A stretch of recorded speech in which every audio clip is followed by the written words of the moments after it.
The skillet was too heavy for her.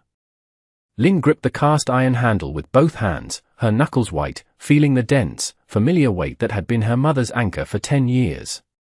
It was still warm from the morning's bacon, and the faint scent of wood smoke and rendered fat clung to it like a memory. Outside the open door of the cook house, the Wyoming sun was already baking the dust of the ranch yard into a fine, pale powder. A dozen men were coming for their midday meal, men with appetites carved from long hours in the saddle, and all she had to offer them was the skillet, a sack of flour, and a fear so sharp it felt like a shard of glass in her throat. Her name was Lynn, and she was 18 years old.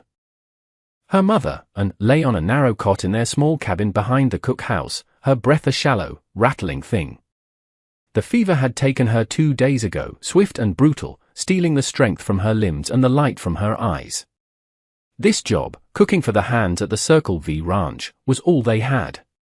It provided their small cabin, their food, and the few dollars a month that kept them from utter destitution. Without it, they would be cast out, 2 Chinese women with nowhere to go in a territory that saw them as little more than ghosts.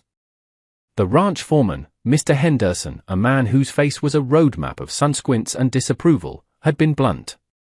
"Your mother's a good cook, girl. You are not your mother. I'm paying for a cook, not a charity case. I'll give you till noon. If those men complain, you're both out." He had said it that morning, his words as hard and dry as the baked earth. Now, noon was approaching. She could hear the jingle of spurs and the low murmur of male voices as the hands began to gather at the long trestle tables under the shade of a cottonwood. She had spent the morning in a panic, making what she knew best, a thick beef stew, sourdough biscuits, and a pot of strong coffee. But her hands shook as she worked, and every sound from the yard made her flinch. She was just a girl, a daughter who had only ever helped. Now she had to fill the space left by a woman everyone had respected for her quiet efficiency and the simple, hearty meals that fueled their hard lives. The stew smelled right, the biscuits had risen, but the skillet in her hands felt like an accusation. It felt like failure. Henderson's shadow fell across the doorway. He didn't enter, just stood there, blocking the light. "They're waiting." Lynn's heart hammered against her ribs.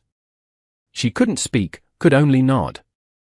She reached for the stack of tin plates, her movements clumsy. "Give her a minute, Henderson," a low voice said from behind the foreman. Lynn looked up. A man stepped around Henderson, moving with a quiet economy that made the foreman seem loud and restless by comparison. He was tall and lean, his face weathered by the sun and wind to the color of old leather. His eyes, a pale, startling blue, were fixed on her. She had seen him before, of course. Arthur Vance. He was one of the senior hands, a man who rarely spoke in the boisterous way the others did. He moved his horse with a gentle hand and kept to himself, yet the other men seemed to grant him an unspoken authority. Henderson grunted. "We ain't got a minute, Vance. We got a dozen hungry men and a girl playing with pots." Arthur didn't look at the foreman.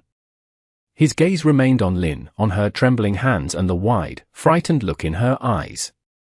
He saw the skillet on the stove, the neat stacks of biscuits on the cooling rack, the steam rising from the large stew pot. He took in the entire scene with a single, sweeping glance. "One meal," he said, his voice calm and even. "That's all it takes to know if a cook has the touch. Let her serve one meal. And if it's slop?" Henderson challenged. "Then I'll ride out and find us a new cook tomorrow," Arthur said. "I'll cover the lost day's wages myself." The offer hung in the hot, still air. It was an extraordinary gesture. A cowboy's wages were hard-earned and precious. For him to risk a day's pay on a stranger, on her, was unthinkable. Henderson stared at Arthur, then at Lynn, his expression a mixture of annoyance and grudging respect for his best hand. He finally gave a sharp, reluctant nod. "Fine. One meal.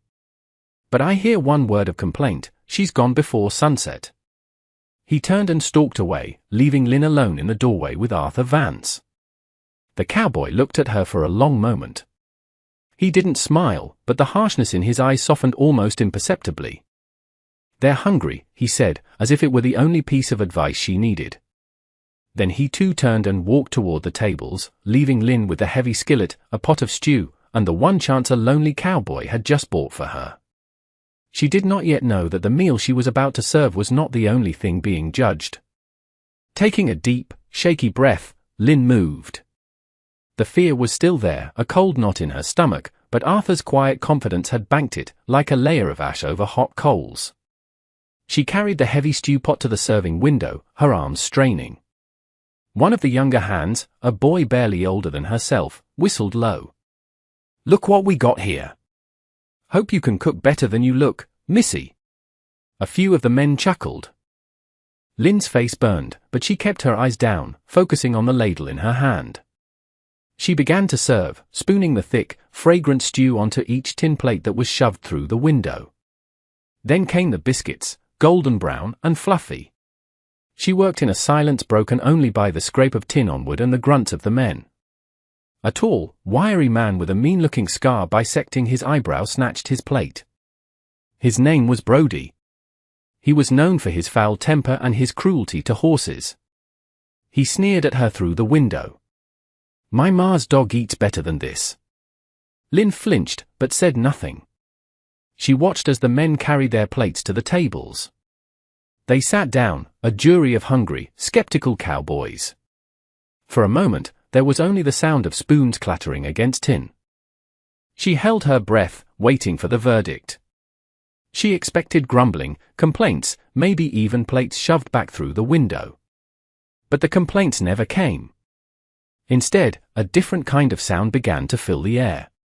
The deliberate, rhythmic sound of men eating. Seriously eating. Someone let out a low groan of satisfaction.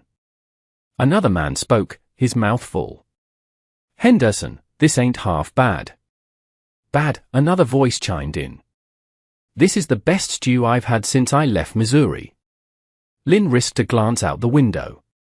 Brody was scowling, but he was eating, shoveling the stew into his mouth as fast as anyone else. Henderson was eating too, his expression unreadable, but he had already taken a second biscuit. Her gaze found Arthur.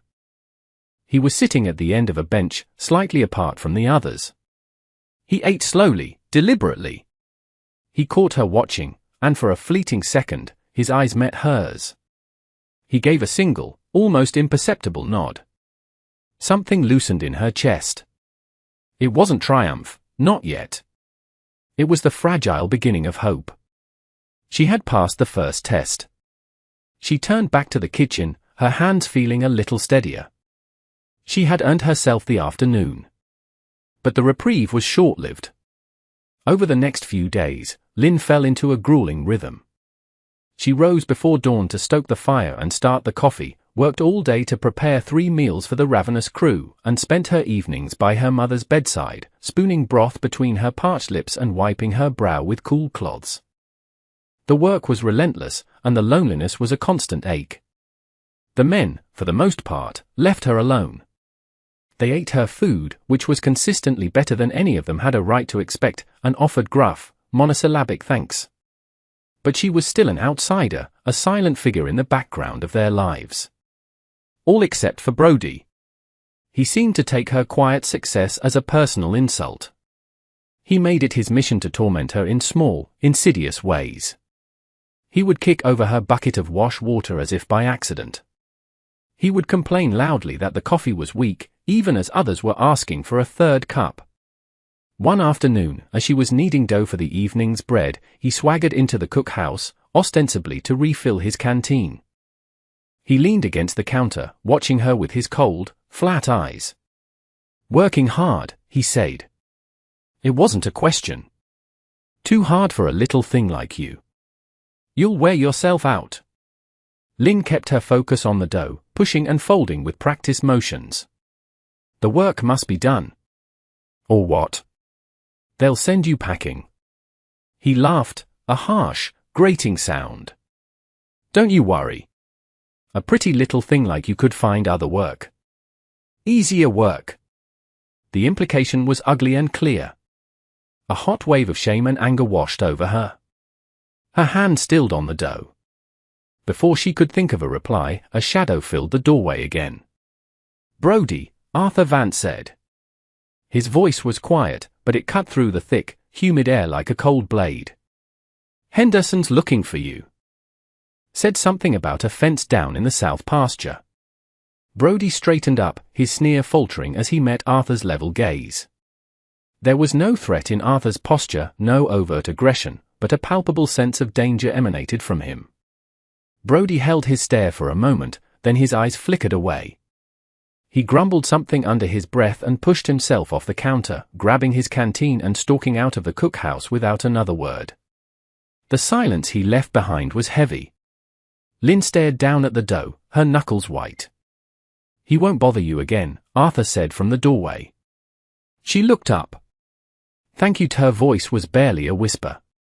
He gave that same short, dismissive nod he always did, as if deflecting her gratitude. He started to turn away, then paused. Your mother? He asked, his voice softer now. How is she? The same, Lynn said, and the fragile composure she had maintained for days finally cracked. Her eyes filled with tears. The fever won't break. He stepped fully into the cookhouse, his presence seeming to shrink the small space. He looked around, at the clean counters, the neatly stacked firewood, the small pot of herbs growing on the windowsill. He looked at her, at the flour dusting her cheek and the exhaustion etched around her eyes. He didn't offer words of comfort. He didn't say it will be all right. Instead, he walked over to the 2 heavy buckets of water she had hauled from the well that morning. He picked them both up as if they were empty. I'll fetch you fresh water for the evening, he said. It wasn't an offer. It was a statement. And with that, he was gone, leaving her alone in the quiet kitchen. Lynn watched him go, a single tear tracing a path through the flour on her cheek. It was the first act of simple, unasked-for kindness she had received since her mother had fallen ill, and it meant more than he could ever know. But as she watched him cross the yard, she saw Brody watching him too, his face dark with resentment. Arthur's protection had a cost, and she had a sinking feeling that Brody would find a way to make them both pay. A week later, her mother's fever broke. The crisis had passed, but Anne was left frail and weak, unable to resume her duties. Henderson grudgingly allowed Lynn to stay on as cook, a decision based purely on the quality of her biscuits and the fact that the men had stopped complaining. Life settled into a new, fragile routine. Lynn cooked, and in the quiet hours of the late afternoon, she would help her mother sit outside their cabin, letting the warm sun touch her face.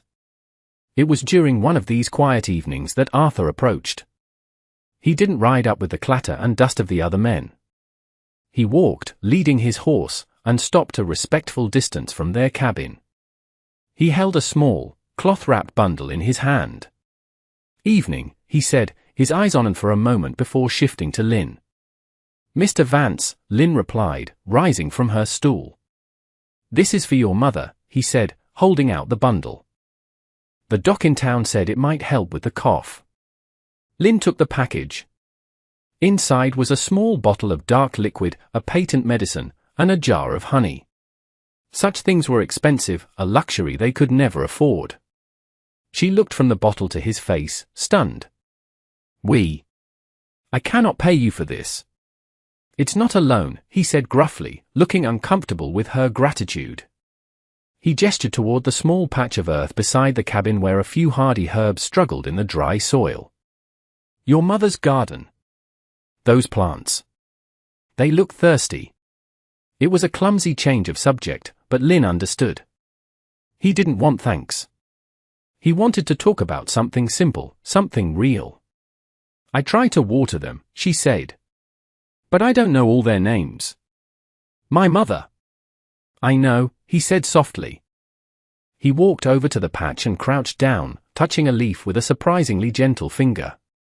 My mother had a garden. Grew mostly vegetables. Always said you could tell a lot about a person by what they chose to grow. This glimpse into his past was so unexpected it left Lynn speechless. She had never imagined Arthur Vance with a mother, a garden, a life before this dusty ranch. He was a fixed point in her world, as silent and enduring as the mountains on the horizon. She taught me to cook, Lynn found herself saying, the words coming out in a rush. She had a book, With all her recipes, she didn't know why she was telling him this, but his quiet presence seemed to pull the words from her. She hurried inside and returned with the small, all-cloth-covered book. The pages were soft and worn, filled with columns of elegant Chinese characters. Beside each entry, her mother had drawn a small, careful picture of the dish or the specific herb required. She opened it and showed him a page. He took the book from her, his large, calloused hands holding it with a reverence that touched her deeply. He couldn't read a single word, but he studied the drawings, his brow furrowed in concentration. He pointed to a drawing of a star-shaped spice. "What is this one?" "Anise," she said. "It is good for stews. It makes the meat tender." He nodded, tracing the drawing with his fingertip. She was a smart woman. To draw the pictures, he handed the book back to her, his fingers brushing against hers. A jolt, small and warm, passed between them. He pulled his hand back quickly, as if burned. A faint flush rose on his neck. The quiet moment was shattered by Henderson's voice bellowing across the yard. "Vance! We've got strays in the North Canyon." Arthur straightened, his brief moment of softness vanishing as the demands of his world reasserted themselves. He gave Lynn a final, quick nod and was gone, striding toward the corral. Lynn stood watching him, the little recipe book clutched in her hands. She now knew two things about Arthur Vance: he had lost his own mother, and his hands, for all their roughness, knew how to be gentle.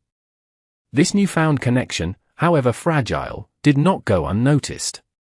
Brody saw every quiet conversation, every time Arthur stopped by the cookhouse for an extra cup of coffee. His resentment festered, turning into a dangerous poison. He couldn't get Lynn fired for her cooking, so he decided to attack the one thing she had left, her honor. The rumors started subtly. A missing sack of flour. A tin of peaches that had vanished from the storeroom. Brody would mention it casually at the dinner table, just loud enough for everyone to hear. Funny how supplies have been walking off since the new cook took over. The men, who had grown to like Lynn's cooking, mostly ignored him. But the seed of suspicion, once planted, began to grow. Henderson, ever mindful of the ranch's bottom line, grew watchful. He started checking the inventory himself every evening. Lynn felt the shift. The easy atmosphere in the cookhouse grew tense. The men's eyes followed her. She was once again the outsider, the untrustworthy stranger. The situation came to a head when a whole side of bacon disappeared from the smokehouse. It was a significant loss. Henderson stormed into the cookhouse, his face thunderous. "All right, girl, this has gone on long enough," he snarled. "Flour and peaches are one thing, but this is theft. Pack your things. Both of you." "I took nothing," Lynn said, her voice shaking but firm. She stood her ground, her small frame rigid with defiance. "And I'm supposed to believe that?" Henderson scoffed. "Who else would it be?" "Perhaps the person who keeps track of what goes missing," a quiet voice said. Arthur stood in the doorway, his expression grim. He walked past Henderson and stopped in front of Lynn. "Did you take it?" he asked her directly, his blue eyes searching hers. "No," she whispered, her heart breaking that he even had to ask. He nodded once, satisfied. He turned back to Henderson. "Then someone else did. I've seen Brody snooping around the storeroom after dark. I think you should search his things before you throw an innocent woman out." "Search my things?" Brody had appeared behind Arthur, his face a mask of outrage.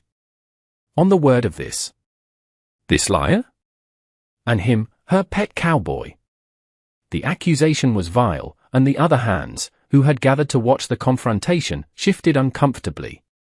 Henderson was caught. Accusing one of his own men was a serious matter. But so was losing supplies.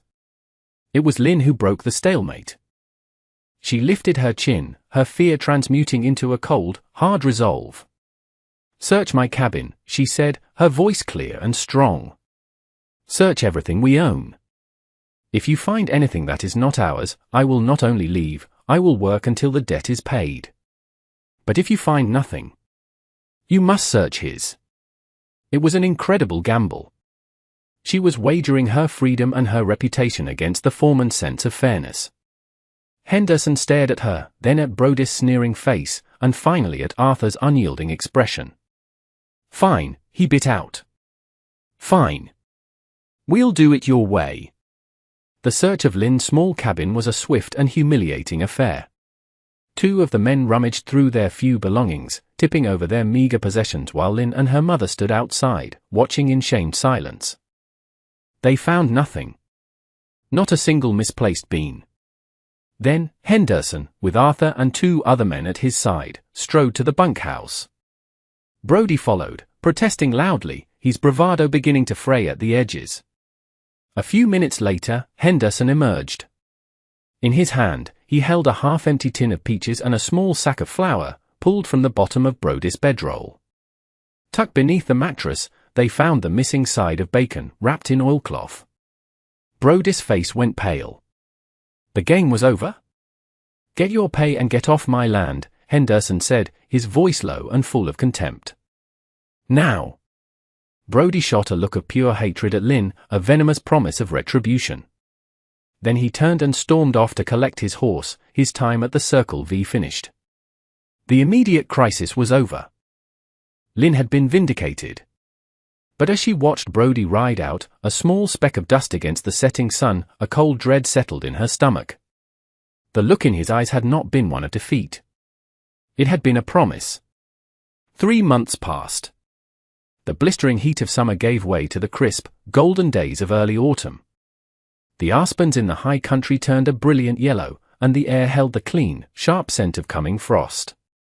Lynn was no longer the temporary cook. She was simply the cook. The men, shamed by their suspicion and impressed by her quiet courage, had come to regard her with a fierce, protective loyalty. They saved her the best cuts of meat, kept her woodpile high, and their conversations at the trestle tables were now peppered with respectful greetings of "Morning, Lynn," and "Thanks for the supper, Lynn." Her mother, was much improved. She would likely never regain her full strength, but she could now spend her days sitting in a chair beside the cookhouse door, helping Lynn with small tasks and offering quiet advice. Her presence was a steadying comfort, a visible sign that their small, fragile world had stabilized. And then there was Arthur. Their connection had deepened in the quiet, unspoken way of the frontier. He had fallen into a habit of stopping by the cookhouse each morning before his ride, a tin cup of coffee in his hand, to talk for a few minutes while she prepared the day's first meal. They rarely spoke of anything important. He would mention the weather, the state of the herd, or a lame horse. She would tell him about her mother's progress or a new recipe she was trying. But beneath the simple words, a current of understanding flowed between them, a recognition of a shared solitude. He had started to learn the names of the herbs in her garden, his rough voice stumbling over the unfamiliar sounds, and the sight of his large frame crouched over the small plants never failed to bring a faint smile to her lips. One evening, he returned from a 2-day trip to town for supplies. He walked to the cookhouse, not the bunkhouse, and set a heavy object on her work table. It was a brand new cast iron pot, black and smooth and perfect. Lynn stared at it, then up at him. The old one was cracked, he said by way of explanation, his gaze fixed somewhere over her shoulder. "Figured you could use it." She reached out and touched the pot's surface. It was cool and solid beneath her fingertips. It was a simple, practical gift, but it was also a statement. The old, cracked pot represented a life of making do, of uncertainty. This new one spoke of permanence, of a future. It was the most romantic gesture she had ever known. "Thank you, Arthur," she said softly. He finally met her eyes. The setting sun, slanting through the cookhouse window, illuminated the dust motes dancing in the air and caught the deep blue of his gaze. He saw the genuine gratitude in her face, and for the first time since she had met him, a real, unguarded smile touched his lips. It transformed his weathered face, erasing years of hardship and loneliness. "You're welcome, Lynn," he said. He stood there for a moment longer, the silence between them comfortable and full of unspoken things. In the vast, hard country of the West, a place that demanded so much and offered so little in return, they had found something rare. It wasn't built on grand declarations or passionate promises. It was built on the steady, quiet rhythm of shared work, of mutual respect, and the simple, profound comfort of a pot of good stew. And that brings us to the end of this one. If you stayed with me all the way through, thank you. Stories like this one only get told because folks like you sit down and listen. If you liked what you heard, go ahead and hit that like button. And if you want more stories from the old frontier, subscribe so you don't miss the next one. Until then, take care of yourself, and thanks again for being here.